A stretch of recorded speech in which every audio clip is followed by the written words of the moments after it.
കേന്ദ്ര സർക്കാരിന്റെ സ്വന്തം അറ്റോർണി ജനറൽ ബാറുടമകൾക്ക് വേണ്ടി കോടതിയിൽ ഹാജരായതോടെ നാട്ടിലുണ്ടായ വിവാദങ്ങൾ അവസാനിക്കുന്നില്ല. പണ്ട് UPA ഭരിക്കുന്ന കാലത്ത് വെറും കോൺഗ്രസ് വക്താവ് മാത്രമായ അഭിഷേക് സിംഗ്വിക്കെതിരെ സമാന സംഭവത്തിൽ ആഞ്ഞടിച്ച BJP ഇപ്പോൾ തപ്പിക്കളിക്കുകയാണ്. ഭരിക്കുന്നത് BJP ആയതിനാൽ ഉമ്മൻചാണ്ടിയും കൂട്ടരും ശക്തമായി പ്രതികരിക്കുന്നുമുണ്ട്.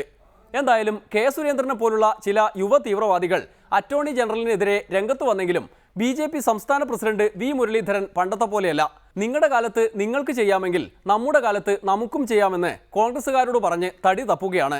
ഇതൊക്കെ ശരിയാണോ സാർ? ഈ തെറ്റിദ്ധാരണ ഉണ്ടാക്കുക മാധ്യമ പ്രവർത്തകരിൽ അടക്കം ഈ തെറ്റിദ്ധാരണ ഉണ്ടാക്കുക എന്നുള്ളതാണ് രാഷ്ട്രീയ പ്രേരിതമായിട്ട് കോൺഗ്രസും CPM-ഉം ഇപ്പോൾ അതിന്റെ പേരിൽ ഉണ്ടാക്കുന്ന വിവാദത്തിന്റെ പിന്നിലുള്ള ഉദ്ദേശം. അതുകൊണ്ട് ഇതില് ഈ രാഷ്ട്രീയ പ്രേരിതമായിട്ടുള്ള പ്രചരണം അർഹിക്കുന്ന അവജ്ഞയോടുകൂടിയിട്ട് കേരളത്തിലെ ജനങ്ങൾ തള്ളിക്കളി. ബാർ കോഴയും ബാർ ഉടമകളുടെ കേസും രണ്ടു തന്നെയല്ലേ? അതിനെ കൂട്ടിക്കുഴച്ച് ജനത്തെ പറ്റിക്കണോ? ബാർ കോഴ കേസാണ് എന്നുള്ള തെറ്റിദ്ധാരണ ഉണ്ടാക്കാൻ വേണ്ടിയാണ്.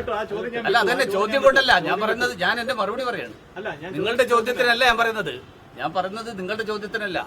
ബാർ കോഴ കേസാണ് എന്നുള്ള തെറ്റിദ്ധാരണ ഉണ്ടാക്കാൻ വേണ്ടിയിട്ട് ബോധപൂർവം നടത്തുന്ന പ്രസ്താവനകളാണ് ഇപ്പോൾ പ്രതിപക്ഷവും കോൺഗ്രസും നടത്തിക്കൊണ്ടിരിക്കുന്നത്. താൻ ആരാണെന്ന് തനിക്കറിയാമേലെങ്കിൽ താൻ എന്നോട് ചോദിക്ക് താൻ ആരാണെന്ന്. തനിക്ക് ഞാൻ പറഞ്ഞു തരാം താൻ ആരാണ്. എന്നിട്ട് ഞാൻ ആരാണെന്ന് എനിക്കറിയാമോ താൻ എന്നോട് ചോദിക്ക്. അപ്പൊ തനിക്ക് ഞാൻ പറഞ്ഞു തരാം താൻ ആരാണെന്ന്. അപ്പോൾ രണ്ടു കാലത്ത് രണ്ട് നയമാണ് എന്നർത്ഥം. UPA-യുടെ കാലത്ത് സിംഗ്വിക്കെതിരെ നിങ്ങൾ എന്തൊക്കെയാണ് പറഞ്ഞത്? അതുകൊണ്ട് ഇക്കാലത്ത് അവരും തിരിച്ചു പറയുമല്ലോ. ഞങ്ങൾ പറഞ്ഞു, അവരിപ്പോ പറഞ്ഞോട്ടെ. ഞാൻ പറയണ്ടെന്ന് പറഞ്ഞിട്ടില്ലല്ലോ. എല്ലാവർക്കും അവരവരുടെ അഭിപ്രായം പറയാം. ആ അഭിപ്രായം പറയുന്നതിനെ ഞാൻ നിരോധിക്കുന്നില്ലല്ലോ. തനിക്ക് ഞാൻ പറഞ്ഞു തരാം താൻ ആരാണെന്ന്. കെ സുരേന്ദ്രൻ അണികളുടെ കണ്ണിൽ പൊടിയിടാൻ ധാർമ്മികതയെക്കുറിച്ച് പറഞ്ഞിരുന്നു. അതൊക്കെ BJP-യുടെ അനുമതിയില്ലാതെ നടത്തിയ കലാപരിപാടികളാണെന്നാണ് മുരളീധരൻ പറയുന്നത്. അറ്റോർണി ജനറൽ ബാർ ഉടമകൾക്ക് വേണ്ടി ഹാജരായ നടപടി ശരിയായില്ല.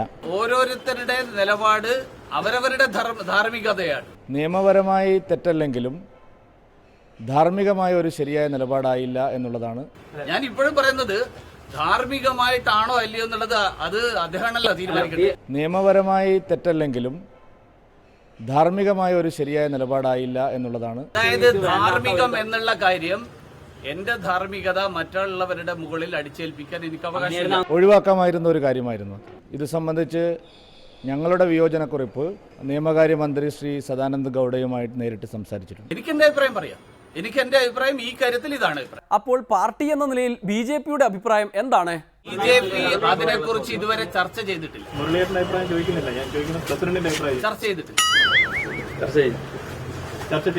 ചർച്ച ചെയ്തിട്ടില്ല. ഞാൻ ചെയ്തിട്ടില്ല എന്ന് പറഞ്ഞാൽ എന്റെ ഉത്തരം അവിടെ അവസാനിച്ചു. ചുരുക്കത്തിൽ അങ്ങ് ദില്ലിയിൽ UPA സർക്കാരിനെയും ഇവിടെ UDF-നെയും തോൽപ്പിക്കാനാണ് BJP-യുടെ ശ്രമം.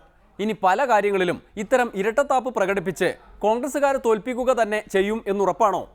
UDF സർക്കാരിനെ ഞങ്ങളല്ലേ തോൽപ്പിക്കാൻ ശ്രമിക്കുന്നത് CPM-നെക്കാളും.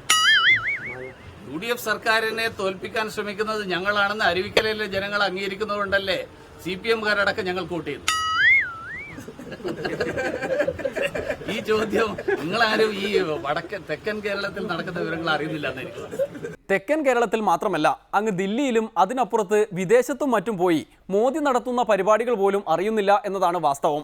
മുരളീധരനെ പോലുള്ളവർ അതൊക്കെ സമയാസമയം എത്തിക്കുന്നുണ്ട് എന്നതാണ് അണികളുടെ ആകെയുള്ള ആശ്വാസവും.